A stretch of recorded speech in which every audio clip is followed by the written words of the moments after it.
남편과 헤어지고 자유를 얻게 되었네요.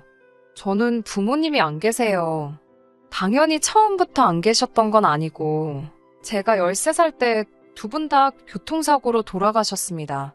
그 이후로는 작은아버지 댁에서 자랐는데, 그다지 사랑을 받고 자란 것 같지는 않습니다. 사촌 오빠와 언니가 몇 개씩 다니는 학원을 전 한 번도 다녀보지 못했습니다. 가족 외식 같은 것도 꼭 제가 학교에서 늦는 날 저만 빼고 갔었다는 걸 같이 살고 얼마 지나지 않아서 눈치챘고요. 그래서 누가 말해주지 않았어도 스스로 불청객이라는 생각을 하며 살았던 것 같습니다. 그리고 제가 고등학교 1학년이 되었을 때 작은어머니가 절 불러서 그러시더라고요. 대학을 간다면 말리지는 않겠지만 어떠한 경제적 지원도 해줄 수 없다고요. 그 말을 들었던 그날 밤 저는 대학에 가지 않겠다고 마음을 먹었습니다. 대신 내 힘으로 장사를 하든 뭐가 됐든 성공을 해야겠다고 오기로 다짐을 했던 것 같아요. 어른이 된 지금에서야 남의 자식을 돈 한 푼 받지 않고 키워준다는 그 사실 자체가 얼마나 대단한 건지 이해하지만 그때는 작은아버지와 작은어머니가 믿고 원망스럽고 그랬습니다. 그래도 그 두 분 덕분에 저는 일찍부터 사회생활을 시작할 수 있었습니다. 대학에 가지 않겠다고 생각하니 빨리 뭐라도 배워야겠다는 생각에 마음이 급해지더라고요.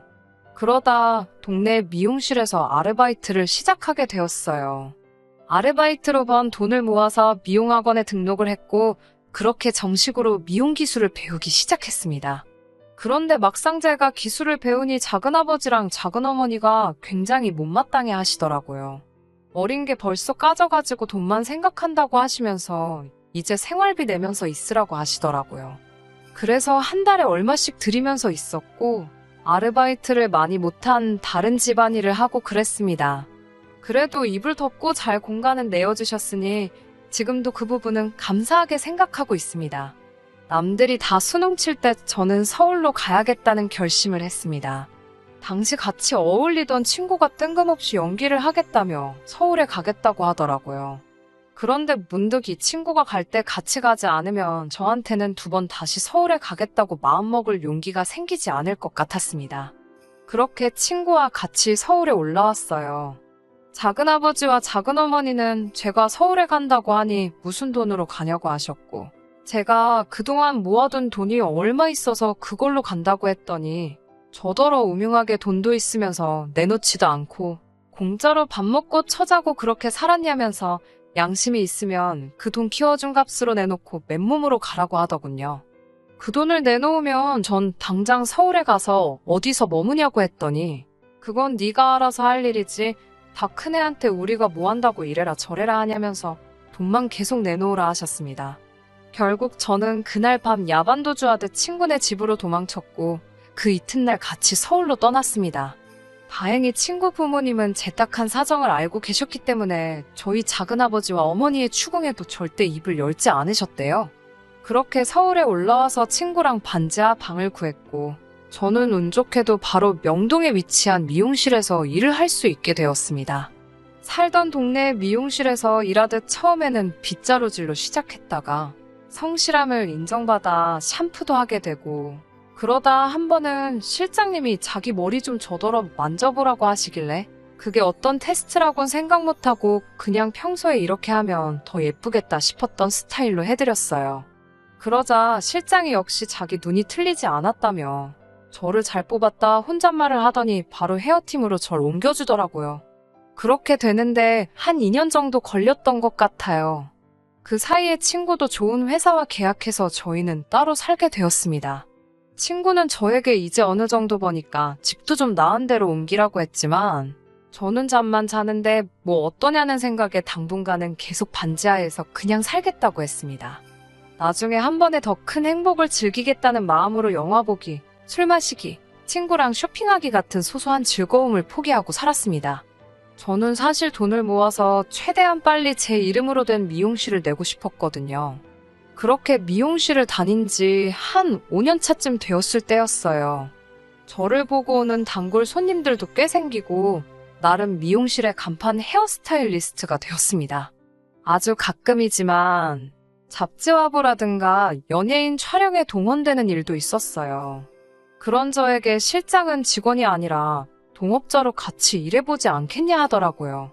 저는 정중하게 제 이름으로 미용실을 하나 차리고 싶었다 말하고 미용실을 떠나기로 했습니다. 그리고 다른 미용실로 옮기기 일주일 전 지금의 남자친구를 만나게 되었습니다. 남자친구는 증명사진을 찍으러 가는 일인데 머리만큼은 혼자 어떻게 손질이 안 된다며 찾아온 손님이었어요. 보통 남자 머리는 제가 잘 하지 않는데 그날은 주로 하던 직원이 쉬는 날이라 제가 해주게 되었습니다. 머리를 하면서 의례껏 손님하고 나누는 가벼운 대화를 나눴고 크게 별다른 느낌은 없었습니다. 그런데 그날 퇴근하고 가게를 나서는데 그 손님이 앞에서 저를 기다리고 있었습니다. 저는 솔직히 처음에는 바로 알아보지 못했는데 뒤에서 자기를 기억하냐고 물어보며 저를 부르더라고요. 아까 머리 멋있게 해줘서 고마웠다며 저에게 건네던 커피가 어느 정도 식었던 걸 느꼈습니다. 뭘 이렇게까지라며 제가 감사하다 하고 돌아서는데 남자친구가 다시 저를 잡더니 혹시 만나는 분 있으세요? 하고 저돌적으로 물어보더라고요. 그 저돌적인 질문이 싫지만은 않아서 아니요, 없어요 하고 대답하자 그러면 저 한번 만나보지 않겠냐고 해서 그렇게 사귀게 된 거였어요. 남자친구와 연애를 할수록 사실 이 연애는 안 되겠다 싶었던 적이 많아요. 남자친구는 이미 대기업에 다니고 있었고 저는 남들이 보기에 그저 미용실에서 일하는 사람이었으니까요. 이 사정을 알고 있던 동료 중 한 명은 저에게 오르지 못할 나무는 쳐다보지도 말라고 하더라고요. 하지만 사랑이란 감정이 뭐 그렇게 생각만으로 조절이 안 되더군요. 결국 1년의 연애 끝에 남자친구가 저에게 먼저 결혼하자고 해왔고 저도 좋다고 대답했습니다. 그리고 그때만 해도 앞으로 저에게 어떤 일이 일어날지 상상조차 하지 못했습니다. 처음으로 남자친구네 집에 인사를 간 날이었어요. 부끄러운 말이지만 저는 60평짜리 아파트는 상상도 못 해봤습니다. 연예인들이나 부자들만 사는 줄 알았는데 남자친구네가 90평이 넘는 아파트더라고요. 저도 모르게 긴장이 되었습니다. 집 안으로 들어서니 도우미 아주머니가 저를 먼저 맞아주시고 거실에 가니 남자친구의 부모님이 계셨습니다. 남자친구의 부모님은 너무나 인자한 표정으로 잘 왔다고 저를 맞아주셨어요. 이윽고 두 분의 저를 향한 호구조사가 시작되었습니다. 시부모님은 저에게 부모님은 잘 계시냐고 물으시더라고요. 저는 순간 당황했습니다. 남자친구에게 분명 부모님이 돌아가셨다고 말했었는데 이게 어떻게 된 일이지 싶어서요. 그런데 남자친구가 먼저 나서서 건강히 잘 계신다며? 뭐 그런 상투적인 걸 묻냐고 화제를 돌리더라고요. 그러자 시부모님도 그건 그렇네 라며 그래서 미용실 원장이라고 들었다면서 일이 힘들진 않냐고 다시 물어보셨습니다. 그러자 이번에도 남자친구가 요즘 잘 되는 데가 어딨어. 장사하는 데는 다 어렵지라며. 그렇지? 라고 저에게 묻는데 그 눈빛이 뭐랄까 제가 아는 사람 같지가 않았어요. 그래도 일단은 뭐라 달리 할 말이 없어서 뭐 그렇지 라고 말끝을 흐렸습니다. 그렇게 불편한 인사를 마치고 집으로 돌아오는 길에 남편과 통화를 했습니다. 왜 그런 거짓말을 했냐는 제 단도직입적인 질문에 남편은 어차피 부모님 문제는 결국에 알게 되실 건데 미리 알게 해서 제 점수 까길 필요가 있냐고 되묻더라고요. 그리고 미용실도 금방 오픈할 거 아니냐고 라며 우리 부모님이 진짜로 몇 년도에 오픈했나 확인하실 것도 아닌데 뭘 그렇게 신경 쓰냐고 쉽게 생각하라고 하더라고요. 하지만 저는 정말 마음이 너무 괴로워서 당장이라도 돌아가 사실대로 말씀드리고 싶었습니다. 하지만 남자친구가 제발 그것만은 참아달라고 하더군요. 그리고 얼마 후 저는 예비 시댁에서 준 혼수 목록을 보고 정말 말 그대로 기절하는 줄 알았습니다. 제가 남자친구에게 남자친구 어머니가 주신 혼수 목록을 들이밀며 우린 역시 헤어지는 게 맞는 것 같다고 난 이렇게는 못한다고 하자 그럼 대출이라도 받아서 하면 안 되냐고 그러더라고요. 남자친구한테 제가 그건 안 된다고 딱 잘라 말하니까 저더러 너무한다고 하더라고요. 한 번도 저에게 싫은 소리 한 적이 없는 사람인데 처음으로 그런 소리를 해서 좀 놀랐습니다. 결국 남자친구는 자기가 부모님하고 말해본다고 하더니 대폭 줄어든 혼수 목록을 들고 왔고 여전히 좀 부담스럽긴 했지만 제가 해가겠다 했습니다. 대신 남자친구 말로는 시댁에서 집을 해줄 거니까 걱정하지 말라고 하더라고요. 하지만 거짓말은 오래가지 못하잖아요. 시부모님은 계속 저희 부모님을 만나길 원하셨어요. 남자친구는 저더러 작은아버지나 작은어머니께 부탁드리면 어떠냐고 했다가 제가 절대 안 된다고 하니까 그럼 부모 대행 서비스라도 받자고 하더라고요. 그러다 결국 남자친구의 부모님이 사실을 알게 되셨습니다. 저는 정말 죄송하다고. 변명같이 들리겠지만 남자친구가 저와 상의도 없이 이미 거짓말을 했고 제가 수습할 수가 없었다고 했지만 그때부터 예비 시부모님은 저를 달리봤다면서 아주 냉랭하게 대하셨어요. 부모가 없는 애들은 이래서 안 된다는 둥, 아주 속이 음흉하다는 둥막말을 하시면서요. 하지만 남자친구가 저랑 결혼 안 시켜주면 죽겠다며 말 그대로 들어눕는 바람에 남자친구의 부모님도 저희 결혼을 허락해 주셔야만 했습니다. 시부모님은 혼주석 비어있는 결혼식은 남들 보기 남사스럽다며 결혼식도 가족만 모여서 조촐하게 하라고 하셨습니다. 사주시겠다는 집도 차일피일 미루시며 일단은 남는 방이 있으니 저보고 들어와서 살라고 하시더군요. 솔직히 저는 이런 대접까지 받으면서 결혼하는 게 맞나 긴가민가 싶었지만 한편으로는 저만의 오롯한 가정을 꾸리고 제가 눈칫밥 먹으며 자랐던 과거가 있어서 그랬는지 어느 정도 안정적인 경제 환경에서 내 자식을 키우고 싶다는 열망이 있었기 때문에 이럴 거면 결혼 안 하겠다는 소리도 참아 하지 못했습니다. 저도 속물이었지요. 하지만 버틴다는 게 마음먹은 대로 되지는 않더라고요. 남편의 거짓말 이후로 시부모님은 저를 노골적으로 무시하시기 시작하셨습니다.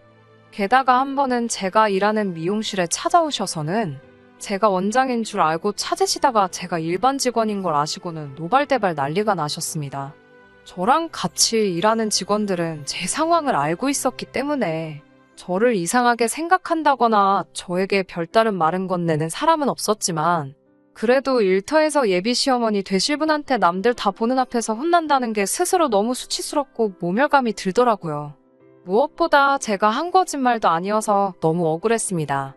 지금 사연 들으시는 분들 중에서는 그래도 제가 바로 잡지 않고 가만히 있었으니까 저도 거짓말을 한 거나 마찬가지라고 생각하실 수도 있지만요. 변명을 하자면 저도 사람인데 왜 남자친구 부모님께 잘 보이고 싶은 마음이 없었겠어요. 그래서 남자친구의 반대를 뿌리치고 앞장서서 솔직하게 진실을 말하지는 못했습니다. 그리고 얼마 뒤 남자친구 부모님과 다시 한번 식사를 하게 되면서 결정적으로 제가 파혼을 결심하게 된 사건이 벌어졌습니다. 당시 명절을 한 달 정도 남겨놓은 시기였어요.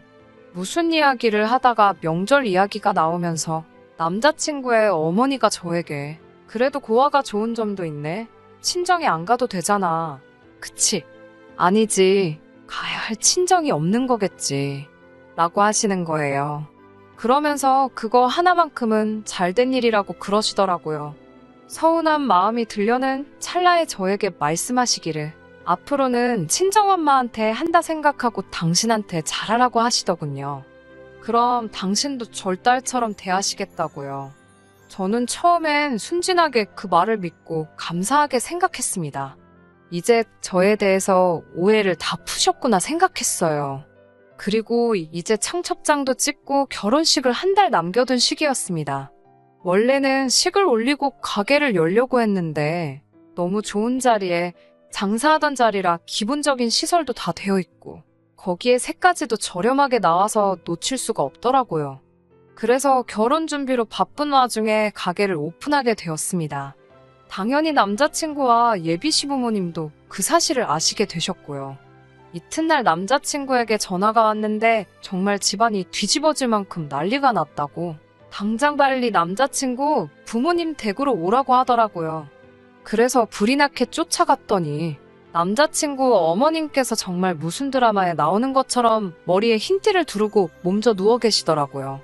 제가 무슨 일 때문에 그러시냐고 물으니 남자친구가 저더러 직접 물으라며 한숨을 푹푹 쉬더라고요. 제가 어머님, 저 왔어요. 어디가 많이 아프세요? 하니까 저더러 다짜고짜 신부가 고얀 여자라며 욕을 하시는 거예요. 그래서 제가 왜 그러시냐 하니까 또 내가 혼수해오라니까 돈 없다고 징징거리더니 뒤에서는 감히 가게를 차릴 생각을 해. 그러시더라고요.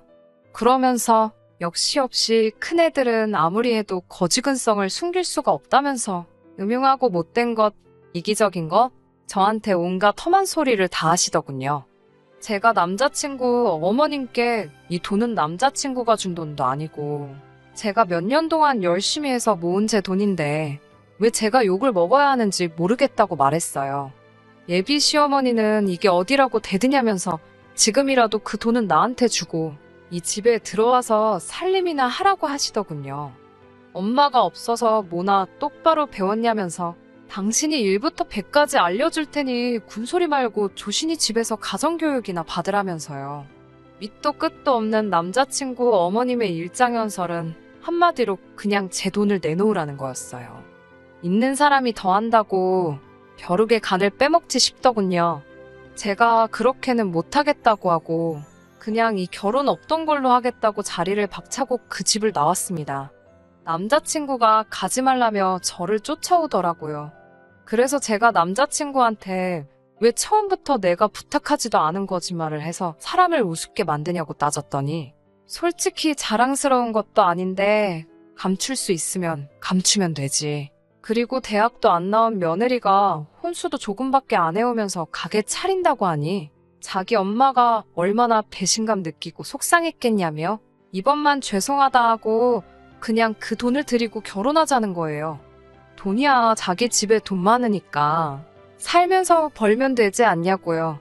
저는 말도 안 되는 헛소리 짓거릴 거면 눈앞에서 사라져 달라고 했습니다. 다행히 남자친구 부모님이 집 사주시는 걸 차일피일 미뤄서 저도 혼수 구입을 미루고 있었는데 얼마나 다행이던지요. 저는 아무런 미련도 없이 그 집을 나왔고 계획한 대로 제 미용실을 차렸습니다. 파혼 후 지금까지 1년이란 시간이 지났습니다. 남자친구는 저와 헤어진 이후로 부모님의 강요에 못 이겨 선을 보고 서둘러 결혼까지 속전속결로 올려놓고도 계속해서 연락을 해왔습니다. 결국 저는 그의 와이프에게 남편 단속 잘하라고 연락을 했고 결국 혼인신고서에 잉크가 마르기도 전에 이혼당했다고 하더라고요. 그로 인해 남자친구의 어머니가 저에게 욕설 담긴 연락을 수차례 해와서 고소한 상태고요. 제가 운영하는 미용실은 직원 8명을 써야 할 만큼 장사가 잘 되고 있습니다.